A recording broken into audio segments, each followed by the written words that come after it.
Weekend Review. Hey guys, welcome to Isaiah's Reviews Weekend Review, and I've got a few shout outs I want to get to before I get started into the weekend review. So first off, I told this guy like over a month, about a month ago, almost a month ago, that I was going to give him a shout out on the channel, and it just keeps slipping my mind. But anyway, the shout out goes to Meatbox.net. Now that is themeatbox.net. What Meatbox is a monthly subscription service featuring underground horror DVDs, shirts, and other neat surprises. They say they won't waste your time with boring garbage. We will give you the exclusive content and signed DVDs as little as half their MSRP. Right now it's kind of in its early phases, and I think they're trying to get this thing started together and going, but if you get time, I love horror movies and I love cheesy horror movies, so the meatbox.net sounds like a good little combination of everything I like. But just kind of head over there and just check it out. You know, it's themeatbox.net. And also another shout out I told someone I would give them is the supplier of my camera that I'm filming with right now. It's my new Sony A7 digital full frame camera. I'm very excited about, and I'm also checking out an old mic that I got attached to it. I'm kind of checking that thing out too to see how it goes. So if my audio sounds a little different, my video looks a little different, that's what it is. But I'm shooting in 1080p 60 frames per second, and I'm doing that just to check out the camera, and I'm also doing it in complete auto so I can go back and look at it just to see how it handles in auto mode. I'll probably use this same camera again for my Throwback Thursday, and I'll probably take it down to 24 frames per second and then run it completely in manual just so I can go back and watch and see how the camera acts, because I know this is in a controlled setting, and I'm just really curious to see how well this camera is going to do. Enough about that. Back to what I said I was going to talk about, and it's the seller that sold me the camera. Well, it's SRT MIC WHE. It's almost like I was spelling something, but it kind of doesn't look like that at all. They've only sold like, I don't know, 2 or 3 things. I was a little weary, but I'm a seller on eBay. I've sold a ton of stuff, and I completely understand whenever you're starting out early, someone hits you with a negative comment. It's kind of hard to trust them. I went out a leg and trusted them. I communicated with them. I could completely relate to them. So they sold me this brand new camera for like half the price. So I told them I'd give them a shout out on here, and you can trust that seller. It was exactly as described. Worked perfect, as you can see. Anyway, that's my shout out to them and the meatbox.net. So let's kind of stroll right up in the news. An apparent strange double blob that's attached to the side of the Martian atmosphere, Mars, of course.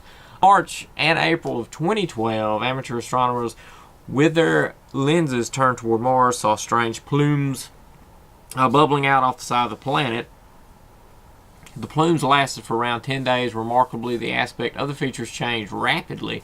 Their shapes going from double blob to pillars of finger-like plumes coming off the planet there. And kind of no one knows exactly what it was, so it could have been just an impact by something possibly. But yeah, that's pretty cool because they have these debates about what it is, what it wasn't, whatever. Bottom line, they don't know for sure exactly what it was. Oh, this cute couple gets married. They're really in love. They get married, and it comes to the wedding night. Well, the guy's having a little issues getting her dress off, so he decides to beat her because he can't get the dress off. It says, after a delightful ceremony at St. Mary's Church in the village of West Rainton in County Durham, England. I'll get it out one way or the other.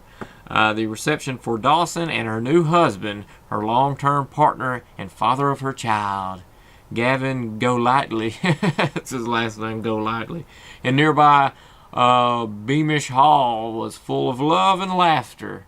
Then at about 12:55 a.m. the following morning, the newlyweds decided to retire to the bedroom. Instead, he attacked her, and she thought she was going to die.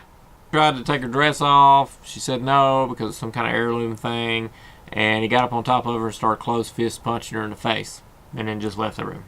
So love at first sight, you know. I mean, why not marry the guy? He looks like a winner. Thousands of people volunteered for a one-way trip to Mars, as we all remember, right? You remember that? Well, they've got 100 finalists raring to go. The finalists are 50 men, 50 women from all over the world.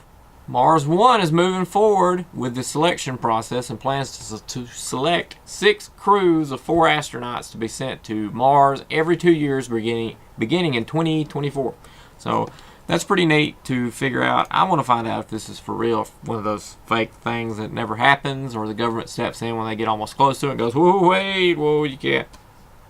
Or I'm curious to see what happens with that. But if people want to do it, why not? Be pretty cool to watch people go insane, because we've all seen movies where cabin fever sets in and murderous things happen. Amongst other things, whenever you're combining women and men together like that, that's probably not the best of ideas, but either way, stuff like that's going to happen, right? Prison? Another thing on a happy-ish note, you like Halo Master Chief? So was I. I was a big old Halo junkie.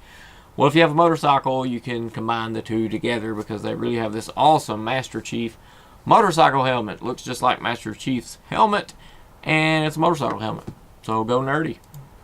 And the new Chevy Colorado pickup is a humongous hit amongst buyers. And this has made GM open up a 3rd shift to meet the demand at its plant. So that's a good thing to see, the progression of that in this economy. Hopefully everything's turning completely around for the better. Apparently Apple is building a car, because Apple has up to 1,000 employees actively working on some kind of car. Some people have speculated they've seen this Apple car riding around and stuff. I wouldn't say they would be building a car, in my opinion. I would hope that they're just going to completely design this automated, not automated, but it could be, because the new Tesla cars, look those up, they actually have an autopilot mode that you can turn on the interstate. Click on autopilot. It'll actually go around curves on its own by analyzing the vehicles around them. Will stop on its own if traffic stops in front of it. Will not allow a vehicle to come over on them and stuff. So, I mean, this autopilot feature exists on the Tesla vehicles. Yes, they are like 70,000 starting out. So it's not too crazy to assume that Apple is going to go in with some automaker and completely design an Apple mobile. That is completely believable, because it still could be 5 or 10 years down the road. I mean, concept cars take forever to finally come out. Look at the Google car that can drive itself around. It's been doing that for years, and we still haven't had anything come from it yet. But I imagine Google's working on the technology to sell that or lease that to automakers. And probably Apple wants to do the same thing. Alabama football, Crimson Tide, is a pretty awesome team. I'm a huge fan of that. My fiance is an Auburn fan. We don't clash. We agree to disagree on teams, but agree to have fun and watch football together and try not to rag each other as much as possible. Anyway, the 2013-2014 fiscal year for Alabama kind of made $53 million in surplus. That's a pretty good chunk of change for a college team to make. But the cool thing is, they gave $9.1 million back to the university, so and the rest of it kind of went back into the program. And the program means coaches' salaries, tuitions, all kind of stuff. So $9.1 million just back to the schools alone. I think that's a pretty decent chunk of change to give back to the school. Rosetta, which is a European Space Agency probe, has taken some pretty awesome comet photos, and here's one now. Looks beautiful how close you can get to that thing, and to finally put a picture on something that we just see as a streak across the sky moving like 1 billion miles an hour or something crazy. It's pretty neat to finally get to see a close-up shot in detail of a comet. I think that's pretty amazing. Raw eggs and no husband since 1938. Well, that's Emma Morano in Italy's motto. She's 115 years old, and she says it's due to the 100,000 plus raw eggs she's eaten and not having a husband. So if you're thinking about getting married, do it, because I'm about to get married, and I have to say that. No, I really do look forward to getting married. That was a joke. Raw eggs, going shopping tomorrow. And I'm probably not going to be able to eat raw eggs. But, hey, 115 years old, that's awesome. But I think it's kind of in her genes. Her sister's kind of lived 100 years old or something, too. So, hereditary. Maker of Nutella dies on Valentine's Day. I'm not a big Nutella eater. People that are big Nutella eaters absolutely love Nutella. I know that because I'm going to marry one. And I really only ate Nutella like once, so shame on me. I thought this was kind of an amazing story of they're a lot smarter than you think they are. It was a dog showed up at a hospital where an owner was battling cancer. The dog walked more than 20 blocks through an automated door at the hospital, in an elevator somehow, and then made it to like the owner's room. I think like the daughter found the dog on the floor or something of the where the woman was at, and she's battling cancer, and carried the dog to the room. Is that not amazing? White House senior advisor John Podesta is sad that the government hasn't told us what is really going on about UFOs. He claims UFOs kinda are something in existence that the government's not telling us. Do I necessarily believe that? I don't know. Propaganda is very misleading. I almost believe, honestly, I want to believe that there's some kind of life out there. On one hand, on the other hand, I don't, because if there was really life there that was intelligent enough to make it across all these places and to us and able to return still alive and in their own generation, they're really far more sophisticated than us and have anything to do with something so primitive. And if they did, wouldn't they want to kind of, someone would want to kind of take it over eventually, and there's not like this World Federation or Galaxy or Space Federation that's watching us and protecting us from people. I mean, that's an awesome imagination. We all have one, but honestly, I don't know. I think that it's military based, and what proof do I have of that? I've done a lot of research on this stuff, and I know you're thinking, oh, reading online, looking at YouTube videos. No, some really hardcore research, and I know that, hey, in the 40s, World War II was going on with Hitler and all that. Area 51, well, I don't believe that those were aliens. I believe that we were testing equipment. We were testing planes that was seized from Hitler. You can look up easily, just Google image stealth bomber, World War II stealth bomber, Hitler stealth bomber. Looks just like a UFO, and a lot of those things they had blown up whenever they were starting to get defeated because they didn't want the enemy getting their hands on some of their equipment, some of their future equipment, and we were just basically trying to figure it out, to build it, to fly it, and all that stuff on a secluded airbase. That is my opinion on Area 51, and when satellites come over, when they first started inventing satellites and them going around the Earth, it's been told and been known that the government will set fake things out to be seen by satellites of other countries. Fake intimidating things that are not operational, that are just completely fake. We know whenever, through intelligence, whenever satellites are going over, and we pretend we fake things. That's why I think that some of these old military workers that come out and write books on Area 51 and the alien race partnering with the United States is kind of fake. I think it's propaganda spread by the United States to make them seem more powerful than other countries, because some people from other countries heavily believe in UFOs because they've seen things flying through the air. They've seen stealth things flying over their territory. You have. You've seen, U.S. government, other governments flying spacecraft over your third world country. You've seen things like that. So, by someone having a satellite and peering on the all-seeing eye on other countries, yes, you will create things. You will set things out that are pretend. And some of them might be alien-related, but there's no evidence to hold any ground to that. I believe it's just propaganda. Yeah, so I'm sorry I went off for that many minutes on that, but that's what I think about that. Moving right along into LG Electronics.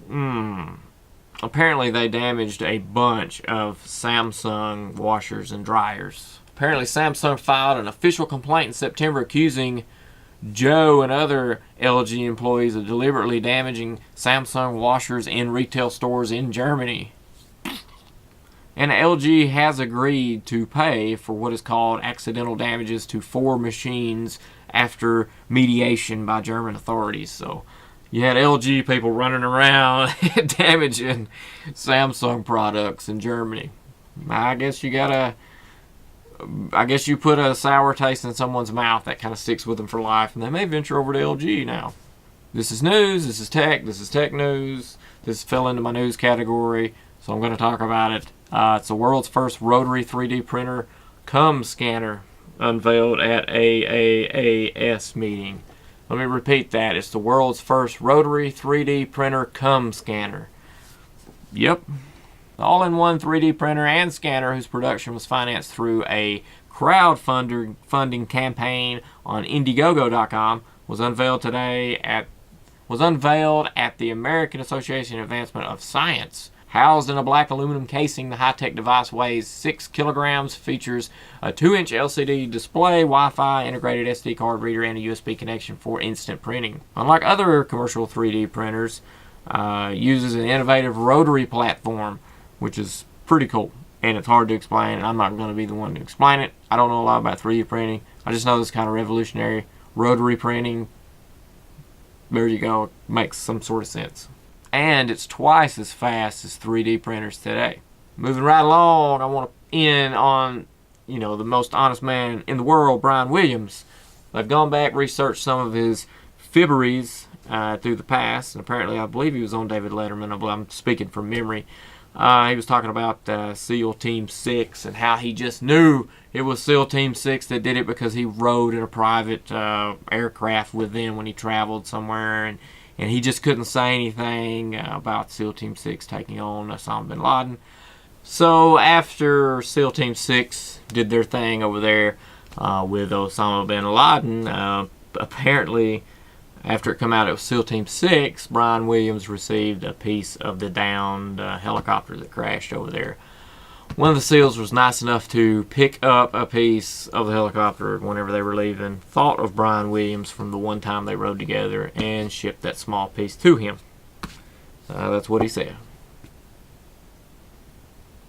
It's BS. Alright, moving right along into tech. Apparently Oral-B is not just satisfied with the toothbrush that has regular electronic necessities that vibrate and do different things to clean your teeth. They decided to come up with like this Oral-B 7000 that has Bluetooth 4.0 connectivity.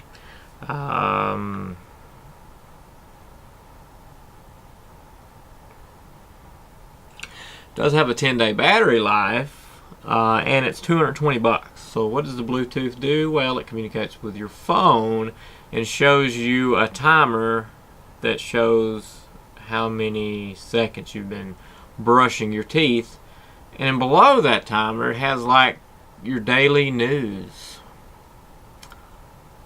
That has got to be the biggest waste of money to pour into a device I've ever seen this year, at least so far, by a mile so far this year.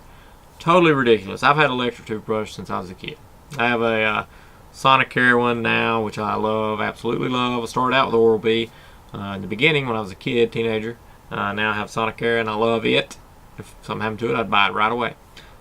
Do I believe that a Bluetooth is needed? No, because I've gotten by just fine. They put those little beeps in there to let you know, was it 30 seconds per side or something like that, to let you know to move to the next section. Why do you need like a Bluetooth, a graph? I'm assuming it would have to have that to show you how you've been brushing your teeth in a timer. I mean, that is very stupid, because I can keep up with 30-second intervals myself and know that I've brushed my teeth for X amount of time every time I hear a beep. It's just a big waste. So what's different between the 7,000, 6,000, whatever it's going to be called, one that has Bluetooth, one that has no Bluetooth. What's the difference? Well, it's a huge price margin, and they do the same thing, and they're minus the Bluetooth. So who's going to buy the Bluetooth? No one. Why am I ranting about this? Because it's such a waste. Come up with something else. Stupid. Alright, moving on to Manhattan. Prime Now. It's an Amazon service, has started right now. And it's offering 1 hour delivery in all of Manhattan. And now this is on your normal household goods, sort of like toilet paper, dishwashing liquid, stuff like that. You can get that within like an hour. If you order it between 6 a.m. and 12 a.m., you can get that with an hour for an extra $7.99 or like 2 hours delivery. So that option's available if you live in Manhattan, which is pretty cool depending on how much the Prime Now membership is. If it's along the same lines of Prime delivery, free 2-day shipping, that's probably not so bad if you live in Manhattan. But it would be kind of weird to have somebody like one of them crazy cyclists or something delivering on a race where they're like these race wars, because they've got competition in Manhattan for this kind of delivery service. I think it's like 2 or 3 other companies that kind of do the same stuff, battling it out. I can see a movie coming now, cyclists battling each other to get your products to you. But anyway, that's live right now. Samsung Galaxy S6, they're saying, could boast a wireless built-in charger in the phone. This is all speculative, but it'd be pretty cool if it could, because I do like the wireless charging. It's just something about throwing your phone down, not having to deal with this cord that's falling all over the place. Like on my nightstand, it'll fall off. Yes, that's me being super lazy, and yes, that is me loving electronics, and I can do that if it's available to buy, and I would, but I'm not going to spend out the wazoo for it. And sometimes those wireless charger things can not go through, maybe let's say a case, but I'm assuming that of course Samsung would want to come out with a case that will allow a pass through, some kind of something back there to pass that charge through to its phone. And I'm sure it's going to be expensive as crap, just like everything else is, but just keep that in the back of your mind. The S6 could possibly come with wireless charging. This is all, I have no clue yet. Apple patents a VR headset for its iPhone. Now it's going to be similar to the, so saith the patent, it's going to be kind of resembling a Google Glass. So look for that in the future. And Sony, speaking of smart glassware, Sony puts its smart specs up to developers to pre-order for $840. So everyone's jumping on this wagon with a fury. VR is coming strong, I feel. Everybody seems to be trying to get involved with that, and to not be left out in the cold. This is not with VR headsets, but with watches. LG is going to try to compete with Apple's smart watch in its beauty and elegancy. So is elegancy a word? I think so. It is right now. And its elegance. LG is made this beautiful looking watch, and I mean, I kind of like the way it looks as a smartwatch, but it will be debuted later on at a conference in Barcelona. It's going to be the Mobile World Congress in Barcelona is when this is going to be debuted. The watch has a 1.3-inch circular plastic OLED frame of a G-Watch R, but is the Korean company's first all-metal smartwatch. The device runs Android Wear and is powered by a 1.2 gigahertz Qualcomm Snapdragon 400 chip. Wow, for a watch, that's pretty impressive in my opinion. It should be kind of blazing. It looks pretty nice. It looks, you can change those bands out, I can tell, but I'm not big. Well, I sort of am. Depends on what I'm wearing with the showing stitches and the leather look, but hey, it's looking. These things are looking more and more like a high-dollar watch, a men's watch, which is intriguing to me because I'm a big-time watch collector, apparently. So now on to the movies, and the box office is in. The report's in for the weekend. Of course, we had 50 Shades of Grey that came out. I don't like the idea of the movie. I don't like the movie. I think it's a stupid way to make money. The book's fine. I mean, the book will let you use your imagination. I mean, that's why these lust books and these sex books have been so popular amongst books. And you've had light porn being so popular amongst teenagers and Cinemax watchers. I mean, that's just the way it is. Not movies, not film, not something that people work hard for, and put together years and years and years of hard work for to put together a good film. Not this. And if you're a fan of it, I do apologize. I think it's okay to be a fan of the book. The book lets you use your imagination and let it go wild, you know what I mean? And 50 Shades of Grey movie is just, horse crap, and in my opinion. And people that's watched it, I had to be a little curious. I was like, I think it's stupid. Is it gonna be stupid? So I look into it. I look into the reviews. Yes, it is stupid crap. And I think this first wave over the weekend are those people that read the books. And I think after this weekend, honestly, it should go down. And the good movies from the weekend should kind of maintain, because now you got something better to go watch. I wouldn't give it my time of day if I were you. I would shoot over to see Kingsman: The Secret Service or SpongeBob, honestly, before I would set foot into 50 Shades of Grey. They're going to make two more than likely, because the total grossing is $85.1 million for the U.S., and I heard it made a lot overseas too. So anyway, the Kingsman: The Secret Service did good, in my opinion, up against something like that at $36 million for the weekend, and they're already talking about making a Kingsman 2, which is nice, and Colin Firth should be in that too, from what I gather. So SpongeBob is number 3 at grossing $94.5 million and making $31.4 million over the weekend.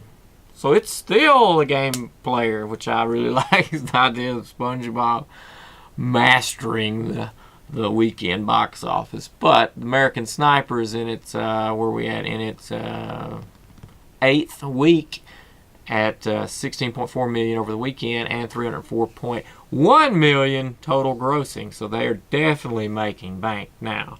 Jupiter Ascending is number 5. Made $9.2 million over the weekend, grossed $32.3 million at 2 weeks in theaters there. It's not very good. Seventh Son is 4.1. That's not good for the weekend. And 13.4 for a total gross of 2 weeks in the theater. And that's not a good situation to be in either. So that kind of sucks. So moving right along into something that's not movies, but horror genre is going to go into movies. And if it's a video game horror, it's going into the movies category. Sorry. Evolve seems to be an awesome game. It seems to be a really super awesome game, and the DLC that's been promised throughout the game looks promising as well. So, Evolve, go for it if you're on the fence. Apparently, everyone loves it. I've not gotten my hands on it yet, but I will look forward to that. If I know you and you have it, invite me over, and we'll play that so I can come back next week or week after, whenever, and go, yes, in my opinion, it's a great game. Hooked Up is shot entirely on an iPhone. It gets a U.S. release. It will arrive on video on demand and DVD April 7th of 2015 of this year. It is supposedly the only movie shot solely on an iPhone, the whole thing. And it's like a thriller, scary, spooky movie. Hey, it says you won't survive the night. That's its little theme slogan. So I'm down for that. I think stuff like that's pretty cool.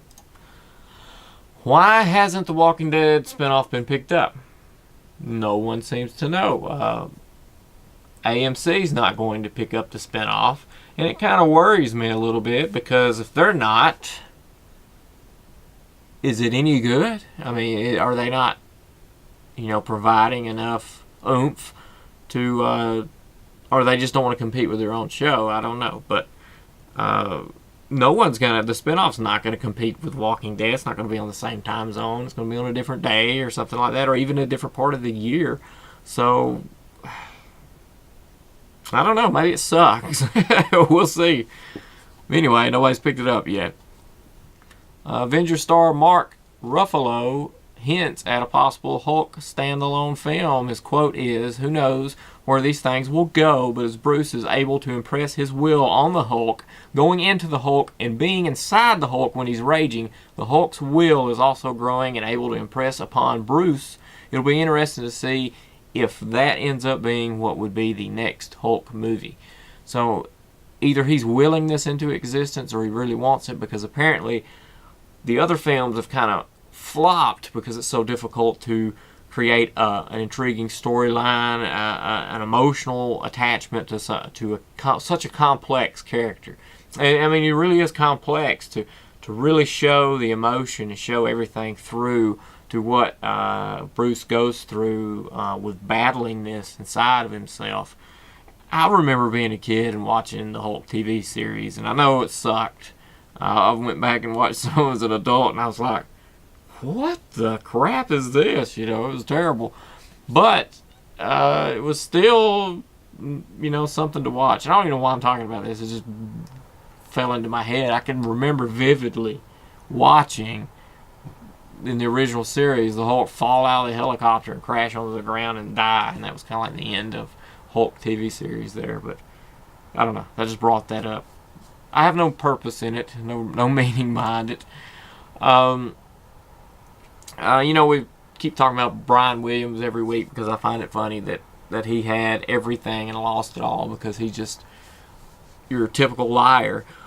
But Jim Carrey was on the 40th anniversary SNL red carpet with Matt Lauer, and they were being interviewed. It was Jim Carrey and Tina Fey, and before he left the interview, he asked Matt Lauer, he said, "Can I ask you a question, you guys? Where are you hiding Brian Williams? Where is he?" Lauer attempted to play it off as quickly as possible, but Carrey didn't relent, adding, "I just want to say something in his defense. If the helicopter in front of me gets hit, I'm taking the story." And so, I mean, they're the NBC, his co-workers, you know, trying to have his back there, but quite honestly, if more and more keeps pouring out about him, I don't see him having a job at NBC.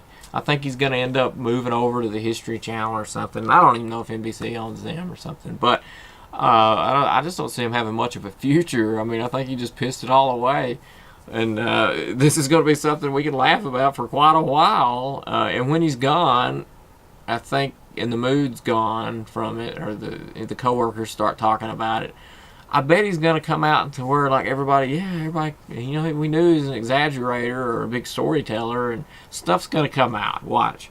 All right, this week on DVD Blu-ray comes out Dumb and Dumber 2.